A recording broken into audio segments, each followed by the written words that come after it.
Hey guys, Assalamualaikum. Welcome to my new video. This is me Barsha Khan. So আশা করি আপনারা সবাই অনেক ভালো আছেন। সো আমরাও ভালো আছি। যেহেতু আমাদের এখন কোনো কিছু নেই, পরীক্ষা শেষ, তো ভাবলাম একটু বিকালবেলা বের হই। সো আমার সাথে আরও আমার দুইটা ফ্রেন্ড ছিল, ভিডিও করতেছিলাম। পরে ওরা বলতেছিল তুই ভিডিও করতেছিস, আমাদেরকে না বললেই, আমাদেরকে একবার বলে নিতি। আমি তো আমারটা করতেছিলাম। পরে চলে যাই আমরা লেকের ওদিকে গিয়ে জাস্ট ভিউটা দেখার মতো ছিল।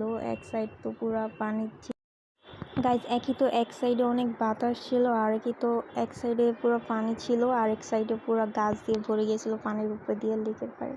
সো ওইদিকে গিয়া একটা ভিডিও করতেছিলাম। পরেও বলতেছিল এইভাবে কেন ঘুরতেছো, সো ওইভাবে মানে আমার আরেকটা ফ্রেন্ড বলতেছিল ওইদিকে ভিউটা জাস্ট সুন্দর। এরপরে আমরা চলে যাই হচ্ছে আমার একটা ফ্রেন্ডের বাসায়। ওইখানে গিয়ে কয়েকটা ভিডিও করি, টিকটক ভিডিও করি। এত ফাইজলামি হয়েছে ওইখানে গিয়ে জাস্ট বলার বাহিরে। লাস্ট মোমেন্টে তো আমরা একটা ফানি ভিডিও করতে গিয়ে আমাদের হাসতে হাসতে জাস্ট ভিডিওটা দেখার মতো, এই ভিডিও করতে গিয়ে আমাদের হাসতে হাসতে অবস্থা খারাপ হয়ে গেছে। সো এই পর্যন্তই। আপনারা সবাই ভালো থাকবেন, দোয়া করবেন আমাদের জন্য, এবং লাইক কমেন্ট শেয়ার করে আমাদের পাশেই থাকবেন। আসসালামু আলাইকুম, টাটা।